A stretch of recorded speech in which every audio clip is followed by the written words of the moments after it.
नमस्कार साथियों, हंस वाहिनी के YouTube चैनल पर आप सभी लोगों का हार्दिक अभिनंदन है। साथियों, अपन लोग राजस्थान के राजवंश पढ़ रहे थे और राजस्थान के राजवंश में ही हम राजस्थान के चौहान राजवंश पढ़ रहे थे और उसमें हम अलग अलग रियासतों के बारे में पढ़ रहे थे। काफ़ी विस्तार से हमने चर्चा कर रखी है।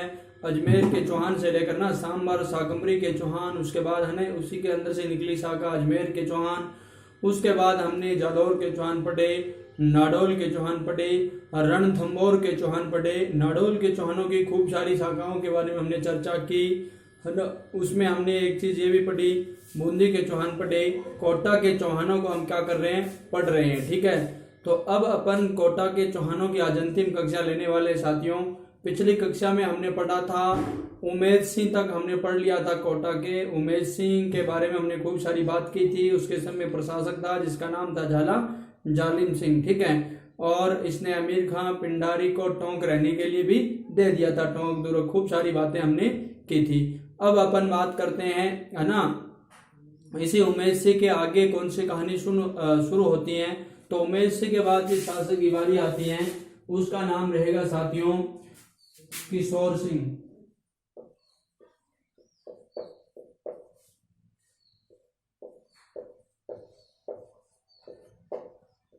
किशोर सिंह की जब भी बात करेंगे साथियों तो सबसे पहले तो हमें ये ध्यान होना चाहिए कि इसका जो काल है वो कौन सा है। किशोर सिंह के बारे में अगर काल की बात करेंगे तो काल में हमें एक चीज ये देखनी है, पीछे उसका हमने समाप्त किया था। कब समाप्त किया था? 1819 है ना। कब समाप्त किया था? 1819। और जब हम यहाँ 1819 कर रहे हैं तो 1819 से लेकर के ये जो कालक्रम है ये चलेगा कहाँ तक, ये आपको देखना है 1827 ईस्वी तक। कहाँ तक? 1819 से लेकर के 1827 ईस्वी तक इनका शासन काल होता है। और किशोर सिंह के बारे में जो महत्वपूर्ण जानकारी है सबसे पहले हम वही लेंगे, क्योंकि उसी से ही इनकी कहानी क्या होने वाली है, शुरू होने वाली है। सबसे पहले अगर अपन बात करेंगे किशोर सिंह की तो मूल बात ये रहेगी कि इसके समय प्रशासक कौन था। देखिएगा, इसे आप प्रशासक कह सकते हो, इसे ही आप क्या कहोगे, दीवान।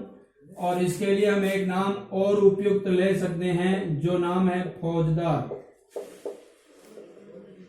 ठीक है, देखिएगा, प्रशासक, दीवान, फौजदार है ना। और यहाँ पर ये वास्तविक शासक भी यही था, वास्तविक शासक। ठीक है, तो इस समय प्रशासक कौन था आप लोग अच्छी तरह से जानते हो है ना। ये एक ही पद है एक तरीके से, और इस पद पर विद्यमान था झाला जालिम सिंह।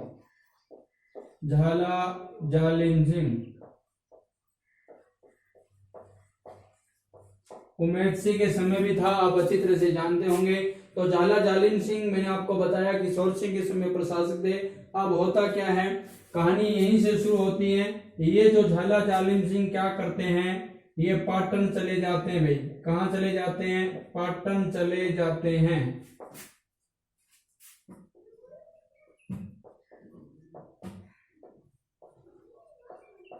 अब ये पाटन जाने से पहले यानी इसके पास पद कौन सा था, ये पद था यानी प्रशासक का पद था कोटा के।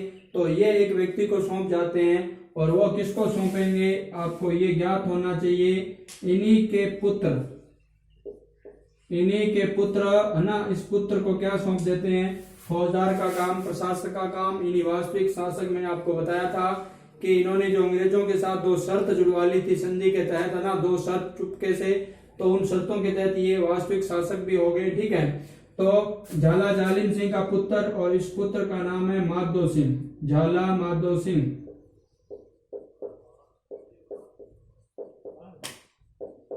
झाला माधो सिंह। अब ये क्या बन गए भाई, कोटा के प्रशासक। ठीक है, झाला माधो सिंह क्या बन गए, कोटा के प्रशासक। और इधर ये जो झाला जालिम सिंह होता है, इसका ध्यान देने वाली बात है 1823 ईस्वी में, 1823 ईस्वी में पाटन में इसकी क्या हो जाती है, मृत्यु हो जाती है। किसकी? झाला जालिम सिंह की, जो कि कोटा की रियासत में इसका अहम योगदान मैंने आपको बताया।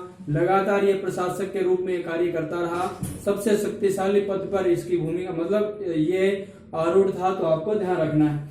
अब देखिएगा इतनी कहानी इधर हो गई है, और इधर हम एक और बात करते हैं, वो ये है कि जब ये झाला जालिम सिंह यहाँ से चला गया तो किशोर सिंह क्या करता है, ये पूरी कोशिश करता है, यानी संपूर्ण कोशिश करता है 2 शर्तों को हटवाने की।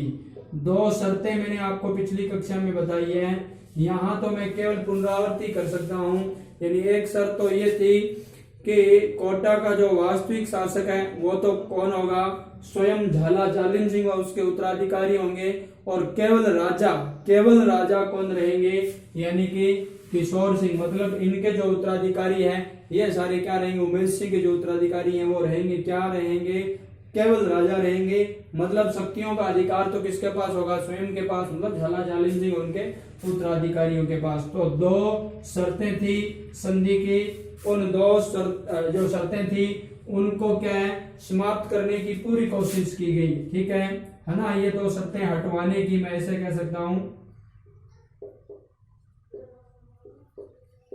हटवाने की पुरजोर कोशिश।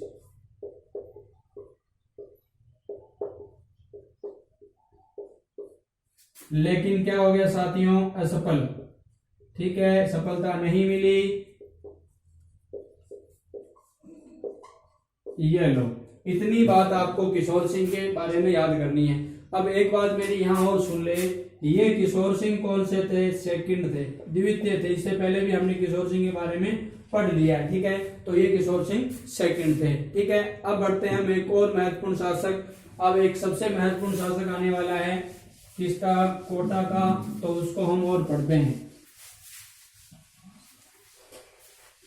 यहाँ केवल हमने इतनी सी कहानी पढ़ी थी कि किशोर सिंह, उसके समय प्रशासक झाला जालिम सिंह पाटन चला जाता है, अपने पुत्र माधव सिंह को प्रशासक बना के चला जाता है। इधर से किशोर सिंह पूरी कोशिश करते हैं दोनों शर्तों को हटाने की, जो अंग्रेजों के साथ गुपचुप तरीके से किसकी की गई है, जालिम सिंह की गई है। ठीक है, अब उसके बाद अगर अपन किसी शासक की बात करेंगे तो वो है राम सिंह। और राम सिंह कौन से है, ये द्वितीय है, यानी सेकंड है राम सिंह। और अब इन राम सिंह का जो कार्यकाल है, यानी इसका अपन शासनकाल की बात करेंगे, रूलिंग पीरियड, तो वो कितना रहेगा। अभी अभी हमने एक व्यक्ति का समाप्त किया है, वहीं से आप लोग शुरू कर दोगे। 1827 से लेकर के ये जो काल रहता है 1865 ईस्वी तक, कब रहता है, 1865 ईस्वी तक ये काल किसका है, राम सिंह सेकंड का है। ठीक है, अब देखिएगा ये इनका काल बता दिया। अब राम सिंह के समय कौन कौन सी महत्वपूर्ण घटना होती है। सबसे पहले बात हम प्रशासक से ही करेंगे, क्योंकि इतिहास इनका यहीं से शुरू हो रहा है, प्रशासक। ठीक है, और इनके समय जो प्रशासक था वो कौन था, अभी अभी बात हमने कर ली है, झाला माधो सिंह। चीज को आप जोड़ के याद करोगे तो आपको कोई दिक्कत नहीं आने वाली, नहीं आपको रटना पड़ता है। माधो सिंह, अभी अभी हमने बात की है माधो सिंह की, किसका पुत्र था, झाला जालिम सिंह का। तो ये झाला माधो सिंह क्या है, कोटा के प्रशासक के रूप में, प्रशासक, फौजदार, दीवान, और मैंने आपको बता दिया है यहाँ अब ये वास्तविक शासक के रूप में भी संधि के तहत। तो झाला माधो सिंह, और अब होता क्या है, गौर करने वाली यह बात है, झाला माधो सिंह की, है ना, 1800, ध्यान देना भाई अपन काल पढ़ रहे हैं। इसके पिता की मृत्यु हुई 1823 को, और इसकी मृत्यु हो जाती है 1833 ईस्वी को, क्या हो जाती है, मृत्यु। ठीक है, और इसकी मृत्यु ये है ना, इसकी मृत्यु होने के बाद कोट ये है ना, पहले जब ये बीमार होता है ये बना देता है किसको, प्रशासक, यानी प्रशासक का जो जिम्मा है। अब इसकी तो मृत्यु हो गई है, किसकी, मतलब झाला माधो सिंह की, तो ये प्रशासक बनाया जाता है किसको, ये भी आपको याद करना है, झाला माधो सिंह अपने पुत्र मदन सिंह को, किसको, मदन सिंह को, मदन सिंह, यानी झाला मदन सिंह। तो साथियों एक बार पुनः देखें, यहां से संघर्ष शुरू होगा। राम सिंह सेकंड की बात कर रहा हूं, प्रशासक कौन था, झाला माधो सिंह। 1833 ईस्वी में इनकी क्या हो गई, मृत्यु हो गई। और इधर झाला माधो सिंह प्रशासक किसको बना दिया, यानी ये जो प्रशासक है किसको नियुक्त कर दिया गया, ये नियुक्त कर दिया गया मदन सिंह को। ठीक है, अब देखो अब होता क्या है, इधर तो कौन है, राम सिंह सैकिन। यहाँ बहुत महत्वपूर्ण बात होने वाली है जो आपको याद करनी है। ये तो है राम सिंह, ठीक है ना, सेकंड की बात तो आपने कर ली है। और इधर है मदन सिंह।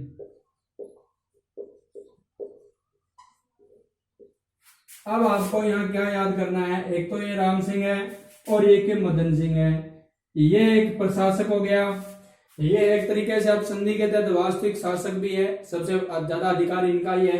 और इधर ये राम सिंह है, ये राजा है। ठीक है, हालांकि कोटा पर इनका ही अधिकार होना चाहिए, लेकिन वो संधि के तहत दो शर्तें मैंने आपको बताई। अब इनके बीच में क्या होगा, टकराहट होगी। क्या होगी भाई, टकराहट। और टकराहट मैं आपको सीधा बता देता हूं, अनबन। इनके बीच में क्या होगी, अनबन। अब इनके बीच में लड़ाई होगी। तो यहाँ आप सब लोग जानते हो इस समय ये जो काल है, इस समय या इससे पहले का काल भी अंग्रेजों के है ना, हम अधीन थे।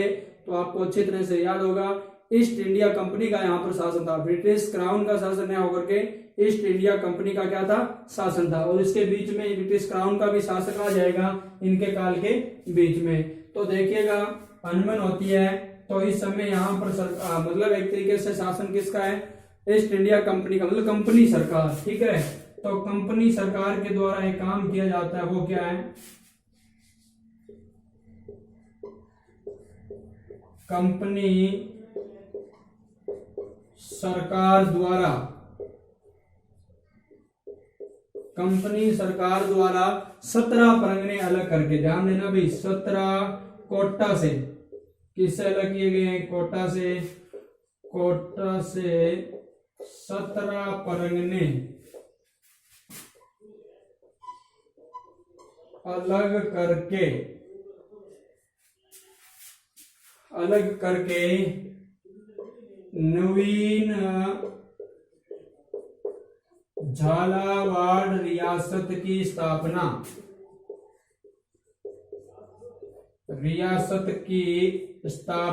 की जाती है।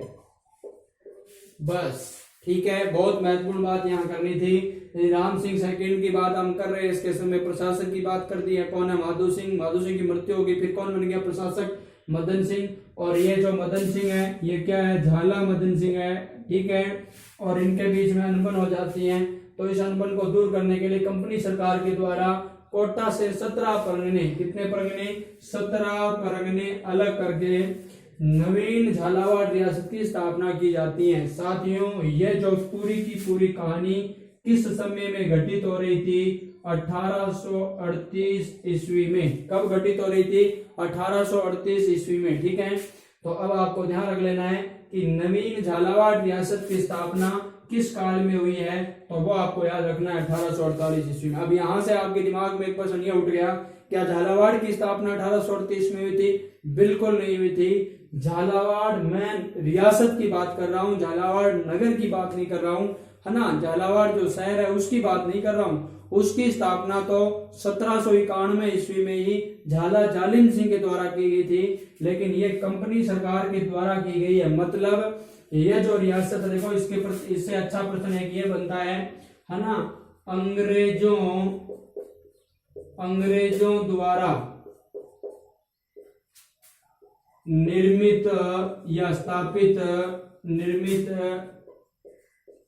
अंतिम रियासत, राजस्थान की अंतिम रियासत है अंग्रेजों द्वारा निर्मित। इससे पहले है ना, आप टोंक जानते होंगे, है ना, आमिर खां पिंडारी वाली कहानी आप अच्छी तरह से जानते थे, उसका निर्माण भी अंग्रेजों के द्वारा किया गया था। ठीक है, तो नवीन झालावाड़ रियासत की स्थापना अंग्रेजों द्वारा निर्मित एक है अंतिम रियासत, राजस्थान की सबसे नवीनतम रियासत भी इसे कहा जाता है। अब ये जो झालावाड़ है साथियों, ये ध्यान देने वाली बात है, झालावाड़ रियासत की जो राजधानी बनाई गई उसको भी आप लोग ध्यान दें, राजधानी। और राजधानी कौन सी है, झालरापाटन। और ये ध्यान रखना, इसी झालरापाटन का पूर्व नाम सीधा पाटन था। पूर्व नाम क्या था, पाटन। ठीक है, और दूसरी बात, ये जो झालावाड़ रियासत है नई रियासत बनी है, तो इसके प्रथम शासक कौन थे, यानी प्रथम राजा कौन थे, प्रथम शासक कौन थे, ये बात आपसे पूछी जाएगी। तो ये बहुत ही सरल सा उत्तर है, क्योंकि अनबन किसके बीच में थी, कोटा के कौन थे, राम सिंह, ठीक है। और ये हम बात कर रहे हैं कोटा के राम सिंह की।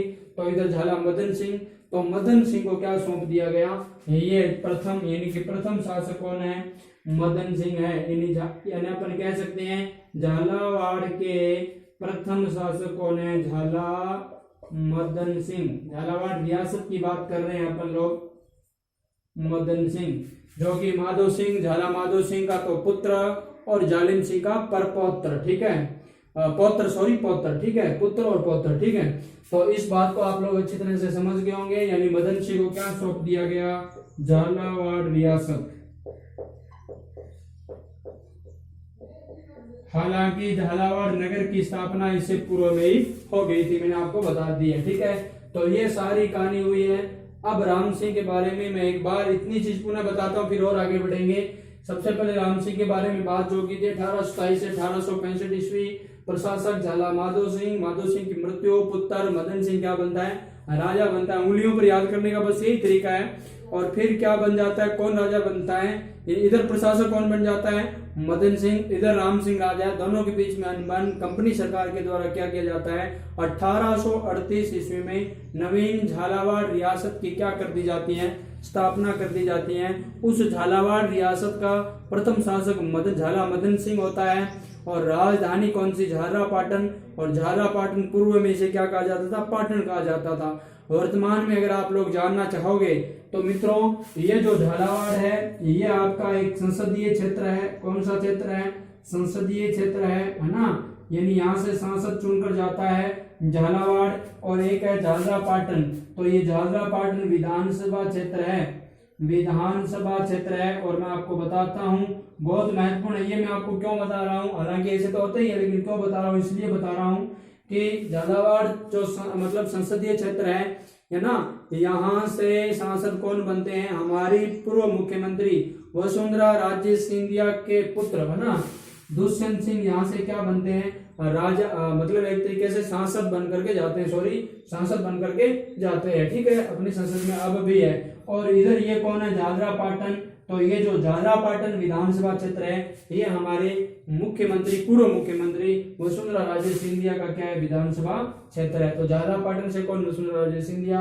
और झालावाड़ से कौन, आप लोग समझ गए होंगे, दुष्यंत सिंह इसके पुत्र, ठीक है। तो ये महत्वपूर्ण जानकारी आज के संदर्भ में भी मैंने आपको बताई है। अब देखिएगा अपन इस बात को और आगे बढ़ाते हैं, और क्या क्या हमें करना है।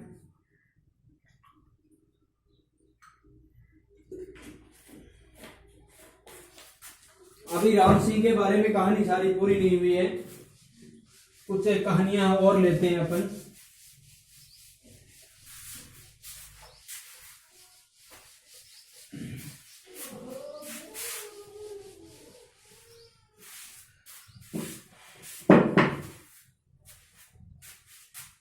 देखिएगा आप लोग, अगर आप थोड़ा सा भी सोचते हो तो आपको एक चीज याद आएगी।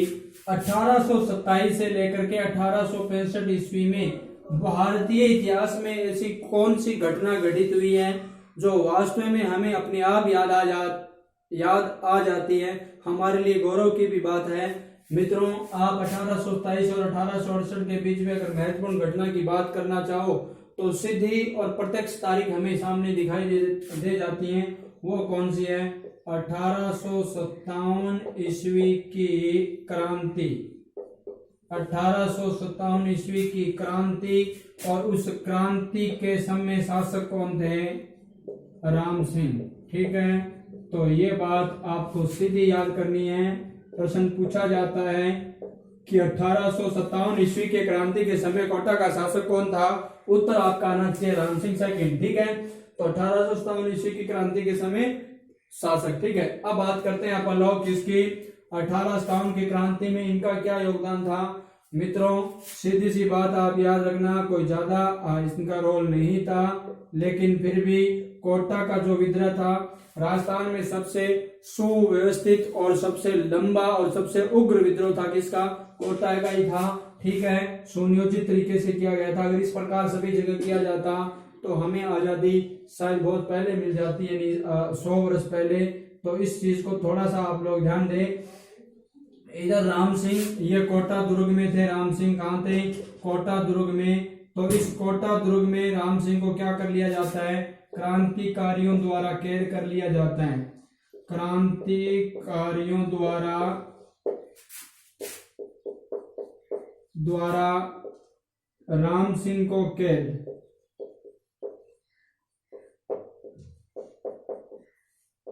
और ये जो कैद है साथियों, कितने माह तक? कोटा दुर्ग पर भी क्रांतिकारियों का क्या हो गया है? कोटा दुर्ग पर भी क्रांतिकारियों का क्या हो गया है? अधिकार हो गया है। ठीक है, ये भी ध्यान रखना। और ये 6 माह तक अधिकार रखते हैं। कितने माह तक? 6 माह तक।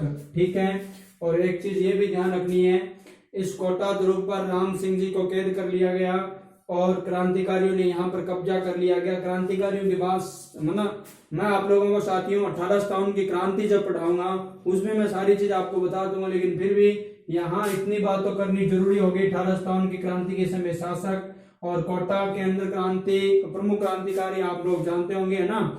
मेहराब खां, लाला जयदयाल। ठीक है, तो वो भी अपन लोग पढ़ने वाले हैं। ठीक है, लेकिन सबसे जो महत्वपूर्ण बात है वो ये है, कौन सी? कि यहाँ क्रांतिकारी द्वारा 6 माह यहाँ इनको कैद कर लिया गया और कोटा दुर्ग पर क्या कर लिया गया?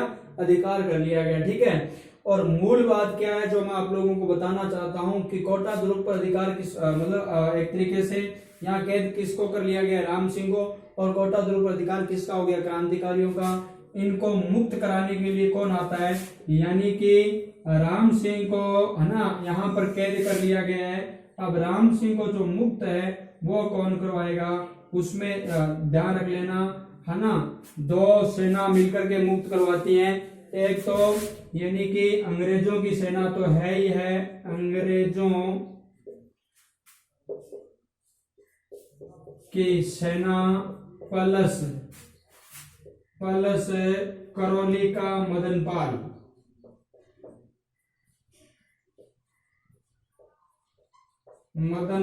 और ये मदनपाल कहाँ का है साथियों? करौली का है। ठीक है, तो ये चीज याद रखना। ये क्या करवाते हैं? इनको क्रांतिकारियों से मुक्त करवाते हैं। और मुक्त कराने के बाद क्या होता है साथियों, मैं आपको ये बता देता हूँ। यानी राम सिंह के ऊपर एक प्रकार का केस चलता है और इन्हें अंत में कहते हैं, है ना, दोषी न मान करके इसे निर्दोषी घोषित कर दिया जाता है, निर्दोष। और उसके बाद क्या होता है कि इनको कुछ, है ना, आंशिक कहते हैं कि कुछ सहयोग किया था। इस प्रकार एक चीज ये भी ध्यान रखना, राम सिंह की अंग्रेजों के द्वारा दी, राम सिंह को यानी कोटा को अंग्रेजों द्वारा दी जाने वाली जो तोपों की सलामी है उसमें क्या की जाती है? कमी की जाती है। यानी कि तोपों की सलामी में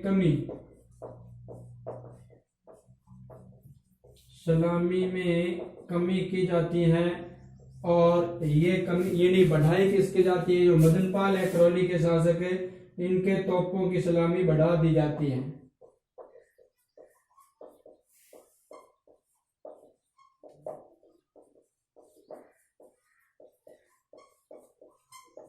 अब ये क्या चीज है? आपके दिमाग में ये प्रश्न भी आता होगा, तो आप इसका स्पष्ट उत्तर यही है साथियों, अंग्रेजों के, है ना, अंग्रेज यहाँ पर बहुत सारे लोगों को अपने क्या कर रखा था? गुलाम कर रखा था।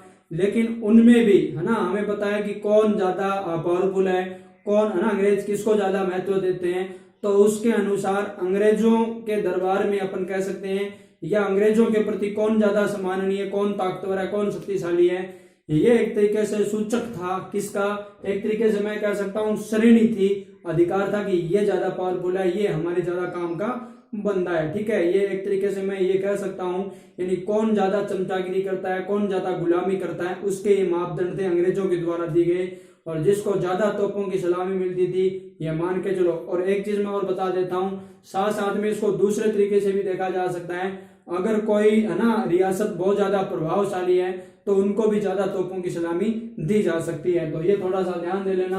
ये तोपों की सलामी क्या था? प्रतिष्ठा के सूचक था अंग्रेजों के, है ना, दरबार में। जब भी अंग्रेज लोग, है ना, अंग्रेजों के दरबार में, अंग्रेजों के पास है ना, कहीं पर भी जब ये राजा महाराजा लोग जहाँ पहुंचते थे तो उस समय है ना उनके सम्मान में तोपें चलाई जाती थी। क्या चलाई जाती थी?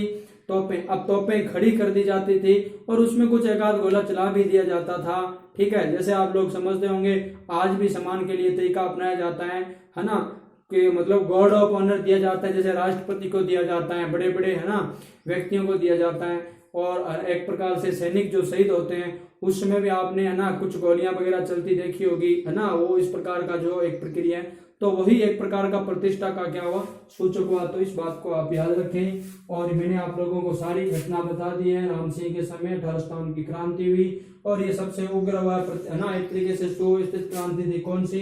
कोटा की। और आपको ये याद होगा है ना, कोटा का जो पीए था, कौन था? पीए। और पीए का नाम, पीए का मतलब क्या हो गया?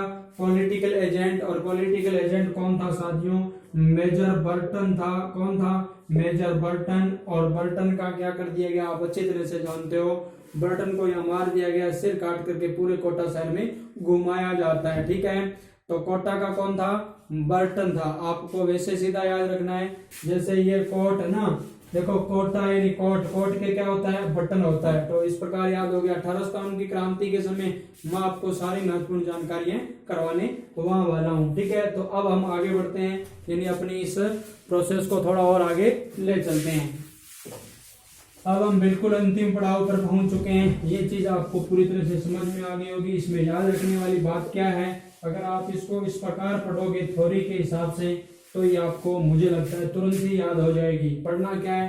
राम सिंह सेकंड 1857 की क्रांति के समय शासक, और इसके समय है ना पॉलिटिकल एजेंट कौन है? कोटा का कर्नल मेजर बर्टन। और मैंने आपको बताया राम सिंह को कोटा के दुर्ग में क्रांतियों द्वारा 6 माह कैद रखा जाता है। दुर्ग पर भी कब्जा होता है किसका? यानी कि क्रांतिकारियों का। और फिर अंग्रेजों की सेना और साथ साथ में कौन? करौली के मदनपाल की सेना आकर के इन्हें क्या करती हैं? छुड़ाती हैं, क्रांतिकारियों से मुक्त करवाती हैं। तोपों की सलामी कोटा की कम, मदनपाल की मतलब मदनपाल और आप लोग समझ गए करौली, उसकी तोपों की सलामी बढ़ा दी जाती है। बात यही है। अब प्रश्न आता है सीधा 1857 की क्रांति के समय कोटा का शासक कौन था? अब साथियों अंतिम पड़ाव में हम पहुंच गए हैं। कोटा का यानी ये अंतिम शासक मैं आप लोगों को बताने जा रहा हूं, जिसका नाम है भीम सिंह। यानी कोटा का जो अंतिम शासक है जिसका नाम क्या है? भीम सिंह। और अब भीम सिंह के बारे में हमें क्या जानना है? भीम सिंह के बारे में सबसे पहली बात और जो परीक्षा में आती है वो ये है, एकीकरण के समय शासक।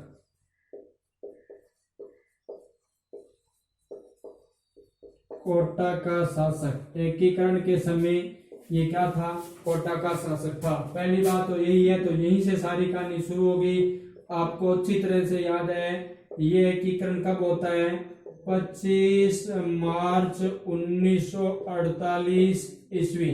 और आप ये भी अच्छी तरह से जानकार हो कि 25 मार्च 1948 ईस्वी को क्या होता है, ये भी जानते हो कि राजस्थान का एकीकरण चल रहा है और उसका द्वितीय चरण होता है। पहला चरण मत्स्य संघ के रूप में आप सब लोग जानते होंगे, मत्स्य संघ। ठीक है, जिसमें अलवर, भरतपुर, धौलपुर, करौली यानी ABCD का क्या होता है? विलय होता है। 25 मार्च 1948 को एकीकरण का कौन सा चरण चल रहा है?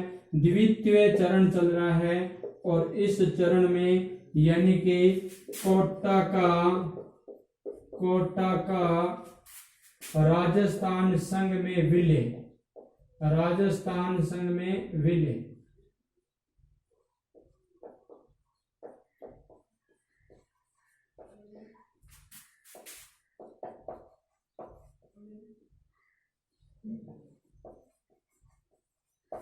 ये लो साहब। ठीक है, कहने का मेरा तात्पर्य ये हुआ कि भीम सिंह जी एकीकरण के समय क्या थे? शासक थे।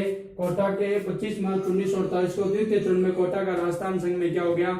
विलय हो गया। आपको अच्छी तरह से याद है, आप लोग जानते हो, कुछ ट्रिक भी बनाते हो ना, जैसे चित्तौड़गढ़ का बाबू, कोटा की झाड़ू, शाहपुरा सहकुशल ले गयो। तो इसमें सारी रियासतें आ जाती हैं। एकीकरण के समय ये सारी चीज भी पढ़ने वाली है, बस आपको निरंतर बने रहना होगा, है ना। 25 मार्च 1948 द्वितीय चरण कोटा का शासक राजस्थान संघ में, इसका क्या, कोटा का राजस्थान संघ में विलय हो गया। ठीक है, और ये मैं आपको बता देता हूं, तो इनको क्या मिला? ये विलय हुआ तो इनको कौन सा पद दिया गया? तो आपको याद रखना है कि भीम सिंह को क्या बना दिया गया, राज प्रमुख। राज प्रमुख किसको बना दिया गया, कोटा महाराव भीम सिंह को। और एक और महत्वपूर्ण बात ये है, और वो कौन सी है, वो ये है कि कोटा के जो शासक हैं भीम सिंह, उनको राज प्रमुख बनाया गया। और साथ साथ में एक चीज आपको और याद रखनी है, और वो क्या कि कोटा के ही जो, यानी कि कोटा को राजधानी बनाया गया। क्या बनाया गया, राजधानी बनाया गया। राजधानी किसको बनाया गया, कोटा को। किसको बनाया गया भाई, कोटा को। ठीक है, तो ये बात भी आप लोग याद करना। फटाफट मैं एक बार इसका रिवाइज करता हूँ, ज्यादा कुछ है ना, एक ही बात है। एकीकरण के समय शासक, एकीकरण कब हुआ, 25 मार्च 1948 ईस्वी को। द्वितीय चरण में कोटा का राजस्थान संघ में क्या हो गया, विलय हो गया। इधर राज प्रमुख कौन है, भीम सिंह। राजधानी कौन सी है, कोटा। तो ये हो गया विलय। साथियों, राजस्थान के इतिहास का एक और महत्वपूर्ण बिंदु हमने पूरा किया। आपको निरंतर लगातार साथियों जुड़े रहना है। पिछले कई दिनों से कक्षा नहीं हुई है, 2-3 दिनों से, तो अब आपकी निरंतर कक्षाएं होगी। आप लोग है ना अच्छे अच्छे कमेंट करके हमें प्रेरित कर सकते हो। साथ साथ में लाइक, सब्सक्राइब है ना, सब्सक्राइबर, और साथ साथ में बहुत सारी चीजें आप लोग इसको अपने शेयर कर सकते हो, बढ़ा सकते हो साथियों। और हम लगातार निरंतर आपके लिए अच्छी से अच्छी कक्षा लेकर आएंगे। यही कक्षा पहले जरूर हुई थी, लेकिन कुछ तकनीकी खामी की वजह से पुनः आपको दी गई है, स्पष्ट आवाज में और स्पष्ट यानी रोशनी में। ठीक है, तो साथियों लगातार निरंतर जुड़े रहिए। आप सभी लोगों का आभार। जय हिंद, जय भारत, वंदे मातरम।